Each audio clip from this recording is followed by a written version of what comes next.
Nesse momento, existe um intenso debate entre a viabilidade da revisão do PASEP ou não. Vai dar procedente ou não vai dar procedente essa ação? Se você começar a olhar o julgado, você vai ver que tem para os dois lados. Tem ações procedentes e tem ações improcedentes. Então, se você quiser estar no time, isso daqui vai dar procedente, tem chance de ter êxito. Você tá certo. E se você quiser argumentos para falar que é improcedente e tem julgados improcedentes, você também consegue estar certo. O nosso objetivo aqui, o objetivo do canal, é trazer para você uma análise crítica e mostrando como que funciona a tese da revisão do PASEP e o cálculo, porque o calcanhar de Aquiles aqui é o cálculo. São documentos antigos. Antes de 99, são vários números que você precisa entender como que funciona, como é que preenche. E conseguir chegar num resultado que faça sentido. Não adianta nada eu pegar um valor, como alguns lugares fazem, eu vou pegar um valor lá em 89, atualizar aquele valor e dizer que é tanto. Não. Nossa, besteira. Esse é o cálculo mais besteira que você pode ter aí dentro da tua advocacia, que não vai servir para fundamentar nada. Então você vai aprender aqui a ter uma ação e um cálculo devidamente fundamentado conforme as teses. Antes da gente entrar no assunto, quero começar com essa decisão do STJ, que permite que os servidores entrem com a revisão do PASEP em até 10 anos, tomado conhecimento do prejuízo das suas contas. Então, a ação, que a gente vai entrar em detalhes daqui a pouco, ela discute se tudo o que era devido foi depositado na conta do PASEP e se essa correção foi devidamente aplicada ao longo dos anos, lá de 88, 89 até hoje. Hoje, essa ação é um tema repetitivo, essa tese é um tema repetitivo, o tema 1150. Então, se você vai atuar com a tese ou quer mais detalhes sobre ela, você precisa entender e ler como está funcionando. É um requisito mínimo de atuação, a gente estudar sobre o caso e ver tudo que eu vou te falar nesse vídeo. Primeiro, você precisa saber qual que é o juízo competente para julgar a ação, e daí a gente já começa a entrar nas teses. Então, se na tua ação você está defendendo que teve uma má gestão e falta de correção dos valores e o polo passivo é o Banco do Brasil, você vai trabalhar apenas na Justiça Estadual. Se na tua ação tiver a fundamentação que a União deixou de realizar depósitos na conta do PASEP, então a União é parte responsável também, nesse caso você ajuiza na Justiça Federal por a União fazer parte, conforme o artigo 109 da Constituição Federal. Primeiro você tem que saber qual que é o cliente dessa ação. É cliente dessa ação todos aqueles que entraram em serviço público até 4/10/88 e tinham um saldo do PASEP naquela data. Então, aqui vai estar militares das Forças Armadas, militares estaduais, servidores públicos e empregados públicos. Então, é serviço público. Entrou antes de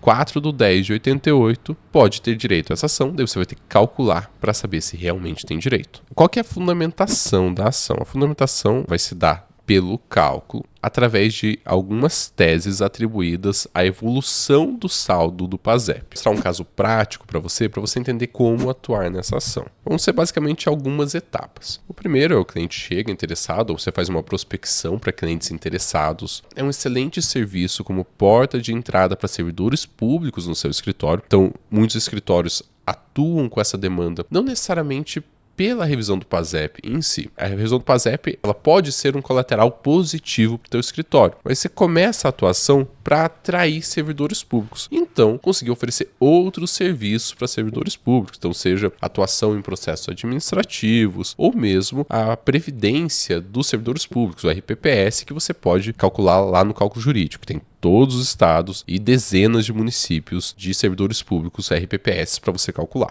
Chegou o cliente no teu escritório, sabendo que o PASEP é uma porta de entrada para esse cliente. O que você deve fazer? Você vai solicitar o extrato da conta PASEP e o extrato do PASEP em microfilmagem. Então, até determinado período, o PASEP ele estava em microfilmes, então você vai ver que é um negócio feio, vou te mostrar aqui. E depois você vai ter um extrato bonitinho, que os valores estão bem discriminados. Mas o período que realmente importa é um documento feio, difícil de ler, que você vai ter que forçar o olho para entender que número está escrito lá. Olha, achei uma microficha aqui para você entender, peguei uma de exemplo. Mas daqui tá uma versão bonitinha para que você consegue ler. Às vezes você vai achar uma versão digitalizada disso que ela vai estar difícil de ler. Mas isso daqui é uma microficha do PASEP que você vai ter que analisar. Fica tranquilo, se você não sabe analisar, dentro do CJ a gente ensina como analisar e como preencher o cálculo com base nesses valores. Mas sabe que é esse documento aqui que você vai enfrentar e que tende a ser o maior vilão e o maior impeditivo das pessoas continuarem o cálculo. Mas é isso que você precisa pedir, a microficha do PASEP, os microfilmes e o extrato do PASEP.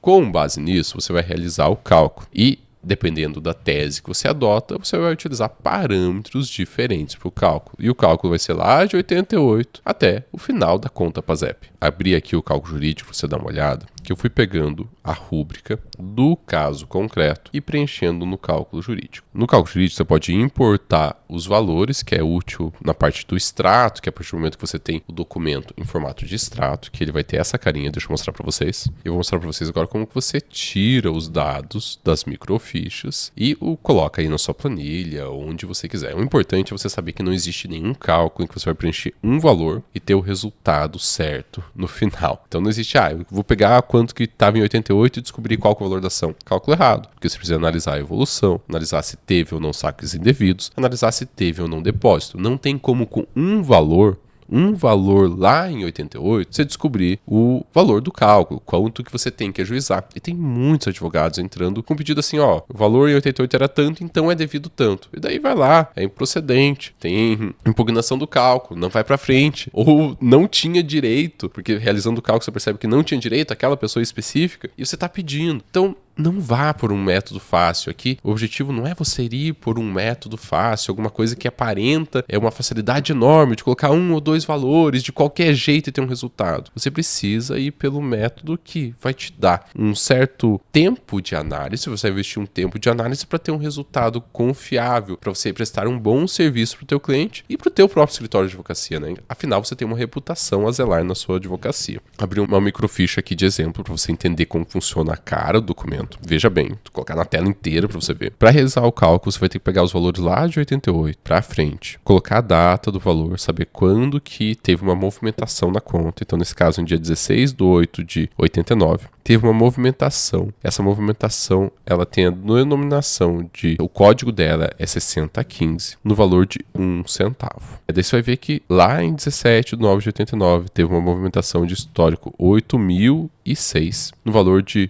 1.226,21. Lá em 25/2 de 89, o histórico 8.007 no valor de 55,11. Então você vai vir no cálculo jurídico ou na tua planilha e vai preencher esses valores. Você vem aqui em adicionar e editar valores, aqui eu já estou com o cálculo inteiro preenchido e você vai colocar qual que são os valores de acordo com a data, de acordo com a descrição. Percebe que você colocar aqui 8.006, no cálculo jurídico, ele já vai dizer para você qual que é a descrição dessa conta. 8.006 é valorização das cotas e 8.007 é distribuição das cotas. Aqui no cálculo jurídico você pode aplicar de forma automática algumas teses que a gente vai ler, identificar os extratos, as rúbricas, identificar como você está realizando o cálculo, dar orientações corretivas para o seu cálculo. O próprio sistema já está equipado, já está programado, identificando se você está fazendo o cálculo certo, se está fazendo o cálculo errado, vai identificar vários erros, se você cometeu algum erro, preencher alguma coisa muito esdrúxula, que não deveria acontecer naquele período, a gente vai te informar. E também já aplicar algumas teses de forma automática para você, como a tese dos descontos indevidos, que vamos olhar as rúbricas que normalmente são consideradas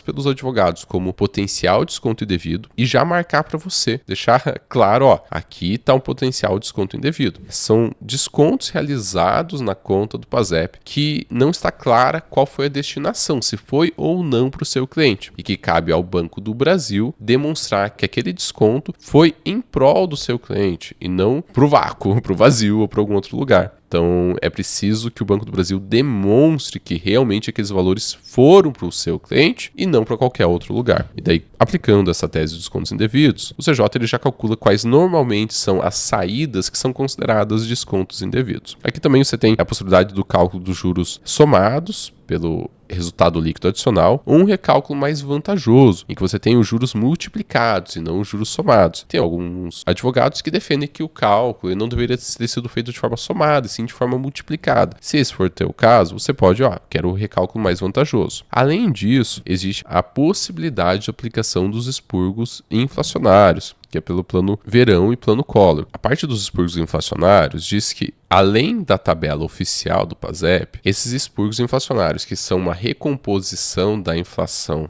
no tempo, no plano Collor e no plano verão, deveriam também ter sido aplicados às contas do PASEP. Quando você envolve essa questão de que deveria ter expurgos inflacionários, você precisa colocar a União no polo passivo, porque você está dizendo que a União deixou de pagar algo que ela deveria ter pago, que ela não recompôs devidamente a inflação da conta PASEP. Quando você aplica isso, o CJ vai calcular automaticamente a recomposição dessa inflação nessas 3 datas específicas, que é o plano verão, Collor 1 e Collor 2, e mostrar o valor atualizado como se esses expurgos tivessem sido aplicados. E o teu trabalho, como advogado, é defender que esses expurgos deveriam ter sido aplicados. Tá, mas como que eu fundamento a tese? Lá dentro do cálculo jurídico, a gente dá um modelo de petição fundamentando essas possibilidades de defesa, possibilidades de pedido para o teu cliente, tanto de descontos indevidos quanto de expurgos inflacionários. Além disso, se você for perceber, ler essas fichas pode ser um tanto desafiador. Eu vou dar um exemplo de uma outra aqui na tela para você. Pode ser um tanto desafiador e tem vários detalhes. Você precisa ir preenchendo cada um dos centavos, ir preenchendo os valores. Algumas rúbricas são de conversão de moeda. O cálculo jurídico ele também traz uma facilidade que é, se por acaso você preencheu de forma equivocada uma rúbrica de conversão de moeda ou deixou de preenchê-la, o que é normal que aconteça, o cálculo jurídico ele vai automaticamente aplicar a conversão de moeda devida na época que a moeda trocou. Então, eu estou voltando aqui para o cálculo jurídico, em que a gente pode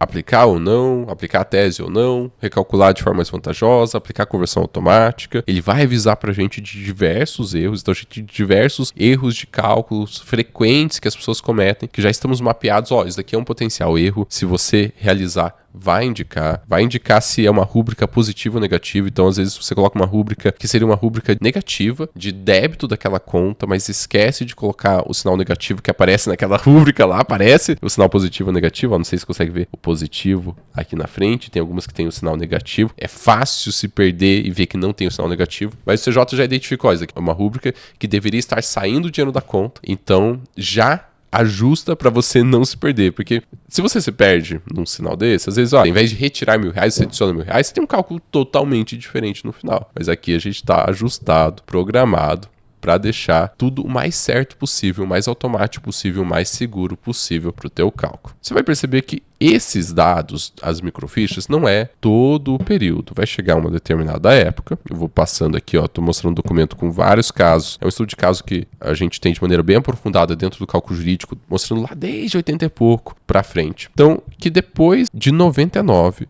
fica muito mais bonitinho. Então, os extratos eles vêm nesse formato. E nesse formato, você consegue importar para o cálculo jurídico direto, que ele vai ler linha a linha, ler os valores e preencher.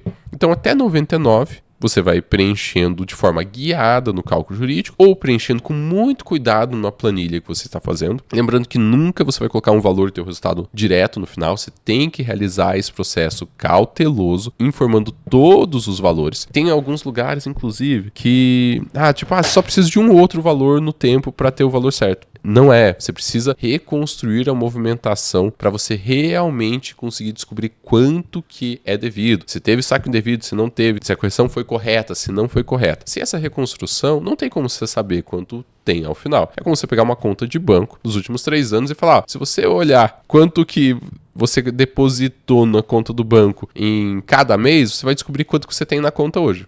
Não faz sentido, porque tem rendimentos, então você tem que olhar os rendimentos. Mas se olhar só os rendimentos, você vai saber. Tá, mas e as movimentações que acrescem e decrescem o valor dessa conta? Então você não consegue fazer a recomposição se você não realizar realmente a recomposição do histórico desse crédito. E é isso que você faz ali no cálculo jurídico. Com isso, você vai chegar ao resultado no termo final, na data final da conta do PASEP. Chegou com o resultado na data final da conta do PASEP? Acabou o cálculo? Não. Você precisa atualizar o resultado até a data de hoje. O CJ você vai pegar lá e já atualiza automático, adiciona essa atualização para você. Pode fixar juros ou não fixar juros e dizer até quando você quer que corrija. O termo inicial dos juros de mora, que no caso é 2018 e foi corrigido até 2021, porque esse daqui é uma simulação de um caso concreto. Então é uma reconstrução de um caso concreto que foi ajuizado em 2021. Se você quiser ajuizar hoje, o que eu faria? Eu colocaria aqui a data de hoje, colocaria aqui 2024. Então, termo final, 2024, atualizaria até 2024. E pronto, tem o resultado, qual que é a diferença do PASEP, qual que é a diferença corrigida em 2024, quanto que é os juros, qual que é o valor total dessa ação, 13 mil e pouco. Tem o recálculo completo da evolução da conta PASEP, com o saldo após cada movimentação. Então você tem a reconstrução completa, já obedecendo às conversões de moeda e calculando as possíveis diferenças encontradas de acordo com o método que você aplicou. É importante saber que esse caso que eu estou demonstrando para você é um caso real. E nesse caso real, que teve ação ajuizada, que está em andamento, o valor devido está em R$ 8.610. No cálculo jurídico, nós temos dezenas de milhares de cálculos do PASEP. Então, todo mês, toda semana, nós estamos acompanhando como que estão os casos, o que está acontecendo, quais são os valores, acompanhando se tem valores muito fora da média, que normalmente indicam algum erro, e a gente analisa para ver o que pode estar acontecendo. Eu vou dizer para você que valores ali entre 3 e 10 mil reais são valores que frequentemente acontecem. Valores menores de 3 mil reais são mais raros, maiores de 10 mil reais também são mais raros. Tem exceções? Tem exceções. Mas eu diria para você que se for muito mais do que isso, é bom dar uma revisada no cálculo, ver se realmente você está aplicando as variáveis corretas, realmente fazendo uma análise correta. Pode ser que o teu cliente ganhasse muito dinheiro, tivesse um salário muito alto e isso movesse mais o ponteiro para ser acima de 10 mil reais. Mas é importante você ter esse senso de normalidade. A maior parte dos casos que eu pegar vai estar nessa faixa. Essa ação, então ela tem um potencial de retorno ali de 3 a 10 mil reais, você vai cobrar para entrar, vai cobrar um percentual do êxito e além disso vai conquistar um cliente para outras ações no teu escritório de advocacia. Pode ser uma revisão do RPPS dele, pode ser uma concessão do RPPS, pode ser um serviço administrativo, um processo administrativo para esse cliente, vários serviços jurídicos que você vai poder oferecer para ele na área de servidor público. Fora as outras áreas que ele também vai ter talvez alguma ação de direito do consumidor, talvez alguma ação de família, ações que todo mundo tem fora o servidor público, né? Não precisa ser servidor público para ter. É mais um cliente que você coloca aí para fidelizar e para oferecer outros serviços jurídicos no teu escritório de advocacia. Para finalizar, eu quero te falar sobre 4 erros comuns nesses processos. Um erro comum é você pegar o saldo em determinado período e simplesmente atualizar ele. Então tem várias pessoas que entram um cálculo dessa forma, você faz em quanto tempo eu faço esse cálculo? Em 2 minutos. Qual que é a confiabilidade desse cálculo? É menos 10. Você tá pegando um negócio aleatório, multiplicando por uma correção monetária e falando que é aquilo. Não tem fundamento nenhum isso, gente. Então tem gente que faz isso, tem lugares que falam pra fazer assim, mas cuidado, você vai ter simplesmente um cálculo lixo na sua mão. E é a reputação do teu escritório que tá em jogo. Depois o cliente pode vir questionar, consultar com outro advogado, realizar um parecer e vai chegar, o que tá acontecendo? Você sabe que o cliente servidor público é um cliente normalmente informado e ele tende a analisar o processo ou o que aconteceu e está mais propenso a identificar erros na tua própria atuação. Então, zele pelo cliente, faça um bom processo, cuidado, preste atenção na metodologia que você está usando, não faça qualquer coisa. Um segundo erro é deixar o cálculo por conta da perícia judicial. Então, o perito judicial disse que é tanto. Peraí, quantos casos você já viu de perito errar o cálculo? É normal. O perito é humano. Às vezes o perito está adotando uma tese que não é mais benéfica para o teu cliente. Então você não pode simplesmente deixar à margem do perito judicial. Você precisa saber fazer esse cálculo, planilhar, colocar os valores, conferir, ver as atualizações e ter o poder de defender o teu cliente. Ou acusar, apurar, mostrar quanto que é devido. O terceiro erro é não pedir a aplicação do CDC, porque o serviço bancário com o consumidor de serviço bancário é uma relação de consumo. Isso vai estar lá no artigo 3º, parágrafo 2º do CDC. E se você ganha a versão do ônus à prova, o Banco do Brasil que vai ter que provar que ele não cometeu um erro, que ele não fez um saque indevido, ele que vai ter que fundamentar e trazer provas de que ele prestou o serviço de forma adequada. Então é muito importante você solicitar e defender esse ponto. E um quarto erro, um descuido normal e fácil de acontecer com os cálculos, rúbricas duplicadas, rúbricas não lançadas, créditos e débitos trocados, então deveria tirar e coloca e tira da conta. Então são